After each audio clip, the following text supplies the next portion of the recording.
Hello student, welcome to SV chemistry.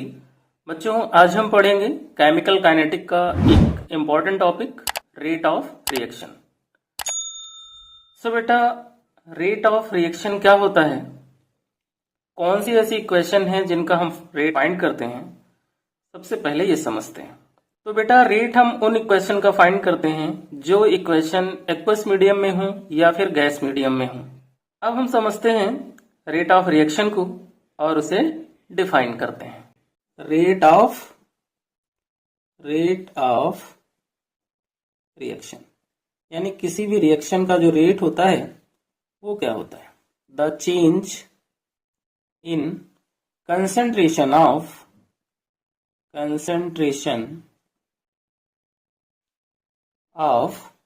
Any reactant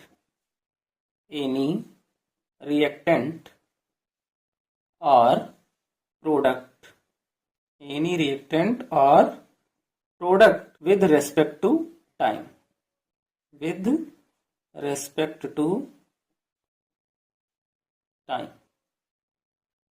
ये है rate of reaction. Suppose एक equation लें, reactant gives out product. इस reaction में क्या होगा कि रिएक्टेंट से जब प्रोडक्ट की फॉर्मेशन होती है तो रिएक्टेंट की कंसंट्रेशन क्या होती है? डिक्रीज होती है और प्रोडक्ट की कंसंट्रेशन इंक्रीज होती है। तो इस कंडीशन में जो रेट ऑफ रिएक्टेंट होता है, डिक्रीज इन कंसंट्रेशन किसका? रिएक्टेंट का, क्या कहलाता है? Rate of disappearance. तो इस इक्वेशन के लिए जो रेट ऑफ डिसअपियरेंस होगा बेटा, वो क्या होगा? Minus delta R by delta T. अब ये माइनस क्यों है? क्योंकि रिएक्टेंट का रेट जो है वो डिक्रीज हो रहा है और रेट ऑफ अपीयरेंस जो होता है बेटा, वो किसका होता है? प्रोडक्ट का।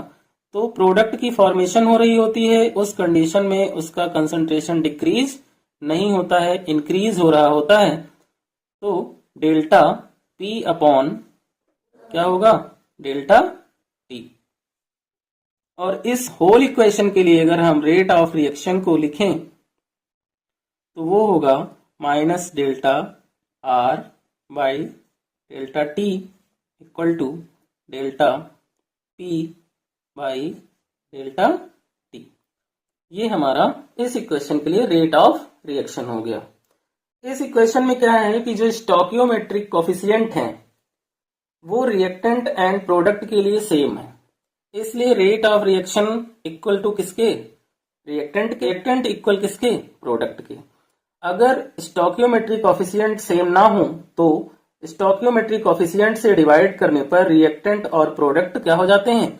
इक्वल हो जाते हैं। रेट ऑफ रिएक्शन की अगर हम यूनिट की बात करें तो यूनिट क्या होगी बेटा? अगर इक्वेशन हमारी एक्वस मीडियम में है तो कंसंट्रेशन को हम किस में लिखते हैं? मोल पर लीटर में। तो ये हो जाता है mole litre inverse second inverse. और इक्वेशन अगर गैस फेज में है तो हमारी जो यूनिट हो जाती है वो हो जाती है ATM second inverse. Types of rate of reaction. Types of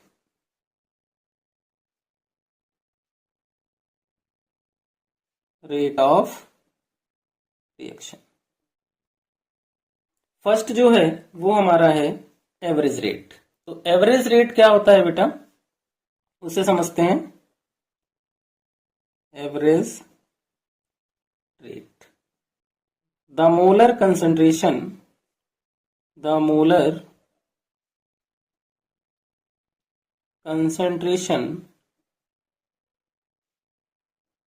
of any reactant or products during definite interval of time, during definite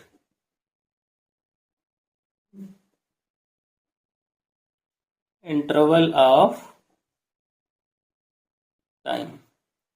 ये हमारा होता है एवरेज रेट। तो इसका फॉर्मूला क्या होगा? एवरेज रेट, इसे शॉर्ट में हम RAV लिखते हैं, equal to change in molar concentration, change in molar concentration, जिसे हम रिप्रेजेंट करते हैं डेल्टा एक्स से, बाय टाइम इंटरवल।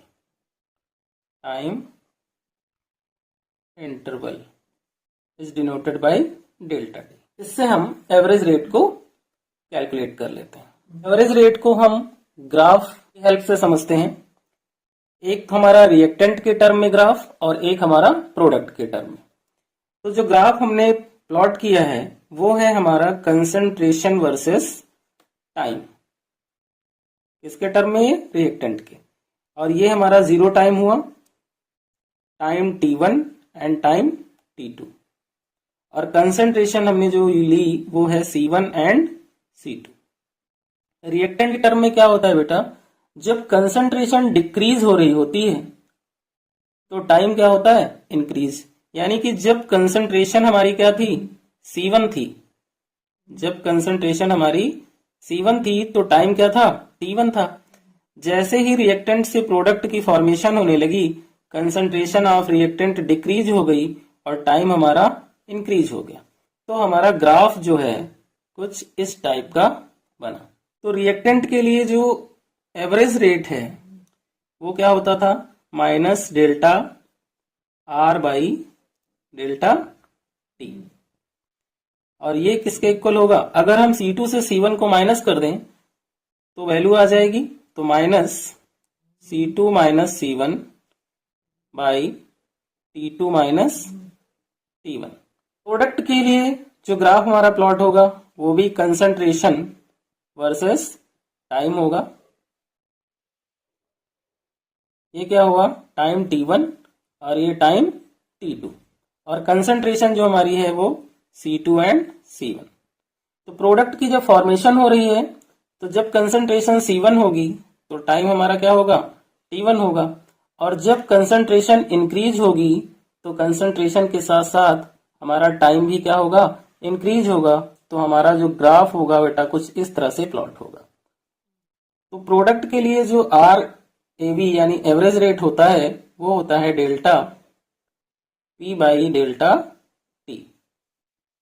और ये क्या होगा?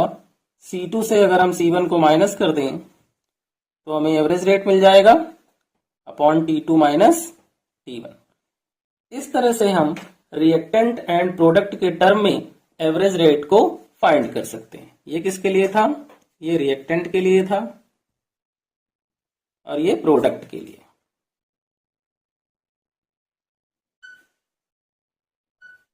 सेकंड रेट जो बेटा है हमारा वो है इंस्टेंटेनियस रेट।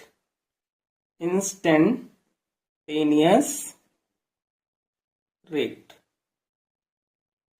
इंस्टेंटेनियस रेट क्या होता है बेटा? The rate of change of concentration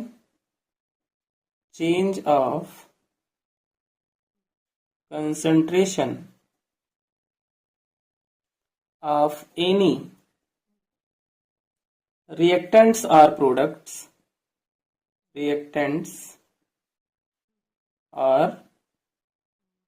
products at a particular moment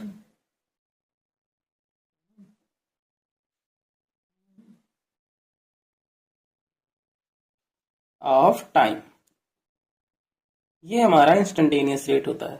means अगर हम एग्जांपल की हेल्प से समझें इसे तो रिएक्टेंट गिव्स आउट प्रोडक्ट और यहाँ पर जो डेल्टा टी है वो जीरो टाइम के लिए क्या होता है? चेंज होता है। इंस्टेंटेनियस रेट में डेल्टा टी जो है वो जीरो टाइम के लिए बिल्कुल इंस्टेंट टाइम के लिए क्या होता है? चेंज होता है। इसलिए जो आर इंस्टेंटेनियस है वो रिएक्टेंट के लिए डेल्टा की जगह क्या कन्वर्ट हो जाता है? डी में कन्वर्ट हो जाता है। तो ये बन जाता है dr बाई dt। और आर इंस्टेंटेनियस जो प्रोडक्ट के लिए है वो हो जाता है डी प्रोडक्ट बाई dt। सो बेटा रेट ऑफ रिएक्शन और उसके टाइप्स आपको बहुत अच्छे से समझ में आ गए होंगे। सो बच्चों अगर आपको कॉन्सेप्ट अच्छे से क्लियर हो गया हो तो वीडियो शेयर करना मत भूलना। तो फर्स्ट क्वेश्चन करते हैं बेटा हम रेट ऑफ रिएक्शन का। For an elementary reaction 2A plus B gives out 3C. The rate of appearance of C at time t is 1.3 into 10 the power minus 4 mole per liter per second. Calculate at this time, यानी इस time पे हमें rate of reaction calculate करनी है और B हमें calculate क्या करना है, rate of disappearance of A. Disappearance बच्चा किसका निकलता था, रिएक्टेंट का निकलता था, है ना। तो रिएक्टेंट का ही क्या पूछा है, डिसअपियरेंस पूछा है और रेट ऑफ रिएक्शन पूछा है। तो इस टाइप के क्वेश्चन को सॉल्व करने के लिए सबसे पहले हम क्या करेंगे, जो गिवन इक्वेशन है उसका जनरल आर ओ आर लिखेंगे। तो इस इक्वेशन के लिए जो आर ओ आर होगा वो क्या होगा, delta A by delta T, वो भी किसमें, नेगेटिव में। क्यों, क्योंकि रिएक्टेंट डिक्रीज होता है ना, इसलिए माइनस का साइन लगता है। और इसको हम इसके स्टोइकियोमेट्रिक कोफिशिएंट से डिवाइड कर देंगे, equal to delta B by delta T equal to 1 delta C by 3 delta T. इन सभी को हमने क्या, इनके स्टोइकियोमेट्रिक कोफिशिएंट से डिवाइड किया, वो इसलिए ताकि ये सभी एक दूसरे के इक्वल हो जाए। अभी क्या है, आर ओ आर ए के इक्वल है, ए बी के इक्वल है और बी सी के इक्वल है। तो ये जनरल रेट हो गया। और क्वेश्चन में जो हमें गिवन है वो गिवन है रेट ऑफ अपीयरेंस ना। रेट ऑफ अपीयरेंस किसका होता था, प्रोडक्ट का होता था। प्रोडक्ट हमारा क्या है, सी। तो जो रेट ऑफ अपीयरेंस गिवन है वो क्या है बेटा, delta C by delta T हमें क्वेश्चन में गिवन है और उसकी वैल्यू है 1.3 इंटू 10 द पावर माइनस 4। ये डाटा हमारे पास है। हमें कैलकुलेट क्या करना है, आर ओ आर कैलकुलेट करना है।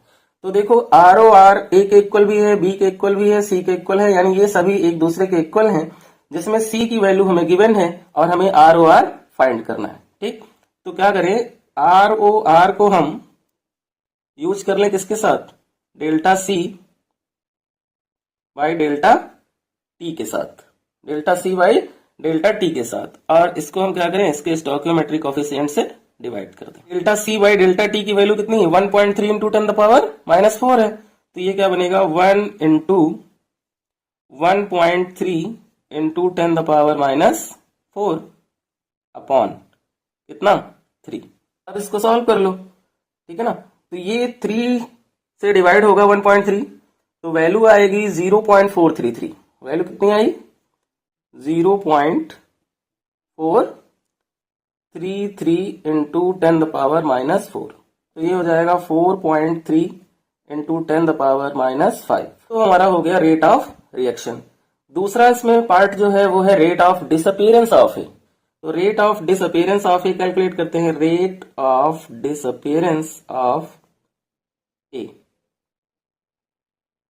इक्वल टू क्या होगा, ये निकालना है और सी हमें पता है। तो अब हम ए और सी को यूज कर लें। तो ये हो जाएगा 1 डेल्टा ए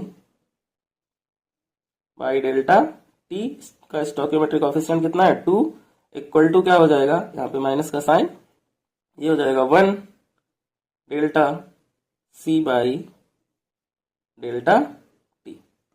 बाकी को हमने स्किप कर दिया, हमें सी गिवन है और ए हमें फाइंड करना है। ए क्या है, rate of disappearance of A. तो यहां पर अब इसको देखो, ये 3 इसका स्टोइकियोमेट्रिक कोफिशिएंट था सी का। इसको सॉल्व करते हैं तो ये हो जाएगा बेटा delta A upon delta T equal to 2 को हम राइट साइड शिफ्ट कर लिए, तो 2 delta C upon delta T. Delta C की वैल्यू गिवन थी वो कितनी थी, 1.3 इंटू 10 द पावर माइनस 4। तो इसको हम 2 किए और डेल्टा सी की वैल्यू यहाँ पे पुट कर लिए 10 द पावर माइनस 4 और इसको हम 3 से डिवाइड कर दिया। 1.3 को 2 से हमने मल्टीप्लाई कर दिया, तो ये हो गया 2.6 into 10 the power minus 4 divided by 3। इसको सॉल्व करें तो ये हो जाएगा 0.866 इंटू 10 द पावर माइनस 4। ये बेटा हमारा आंसर हो गया।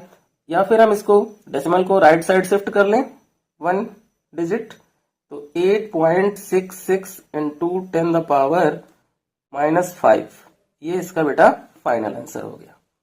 सबसे पहले हमने क्या किया, इसके लिए आर ओ आर लिख लिया। सी की वैल्यू गिवन थी 1.3 इंटू 10 द पावर माइनस 4। फिर आर ओ आर को हमने किसके साथ यूज किया, सी के साथ यूज कर लिया, यानी प्रोडक्ट के साथ। तो सी की वैल्यू गिवन है तो आर ओ आर फाइंड हो जाएगा इजिली, वो हमने फाइंड कर लिया।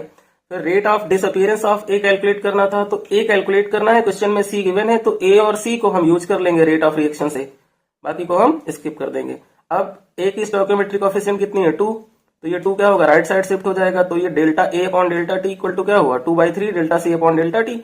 अब 2 इंटू डेल्टा सी की वैल्यू जो क्वेश्चन में गिवन थी वो पुट कर ली और फिर 3 से हमने डिवाइड कर दिया, देन हमारा आंसर आ गया। आप इसको चेक करना।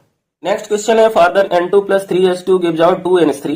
How is the rate of formation of ammonia reacted to the rate of disappearance of H2? यहाँ पे हमें कैलकुलेट करना है formation of ammonia reacted to the rate of disappearance of H2। सबसे पहला काम क्या करना है, हमें ROR लिखना है। इसका क्या लिखेंगे ROR, तो ROR क्या होगा 1 डेल्टा N2 बाई 1, क्योंकि इसका स्टोइकियोमेट्रिक कोएफिशिएंट क्या होगा 1 होगा, माइनस का equal to minus delta 1 delta H2 by 3 delta T equal to 1/2 delta NH3 by delta T। में क्या लिख लिया बेटा ROR लिख लिया।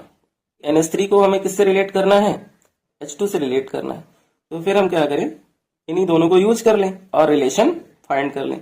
तो minus 1/3 delta H2 upon delta T equal to 1/2 delta NH3 by delta T। NH3 की relation find करनी, तो 2 को शिफ्ट कर लो, तो ये क्या बनेगा delta NH3 by delta T equal to minus delta H2 by delta T। ये हो जाएगा 2/3। ये हमारी क्या हो गई रिलेशन हो गई। क्लियर हुआ बेटा। नेक्स्ट क्वेश्चन करते हैं बेटा। आप लोग भी कॉपी पेन साथ में लेकर के मेरे साथ साथ क्वेश्चन को सॉल्व करो। बहुत ही इजी क्वेश्चन है, बहुत ही अच्छे से सॉल्व होंगे। क्वेश्चन है for the reaction 2A gives out 4B plus C. The concentration of B is increased by 5 into 10⁻³ mole per liter in 10 second. Calculate करना है, फर्स्ट है rate of appearance of B और second है the rate of disappearance of A। तो कैसे calculate होगा, सबसे पहला काम क्या करो बेटा, सबसे पहला काम हमारा जो है वो क्या है रेट ऑफ रिएक्शन को लिखना क्वेश्चन को सॉल्व करने से पहले। तो ये क्या होगा 1/2 अभी किसका माइनस का delta A by delta T equal to 1/4, क्योंकि स्टोइकियोमेट्रिक कोएफिशिएंट से हम डिवाइड करते हैं इक्वल करने के लिए, delta B by delta T equal to 1/1, क्योंकि यहां पर कोई भी स्टोइकियोमेट्रिक कोएफिशिएंट नहीं है, तो delta C by delta T। Given है बेटा हमें delta B by delta T given है, कितना है 5 into 10⁻³ मोल पर लीटर। ये वैल्यू हमें क्वेश्चन में गिवन है। फाइंड करने को क्या बोला है rate of appearance of B। तो फाइंड करते हैं rate of appearance of B।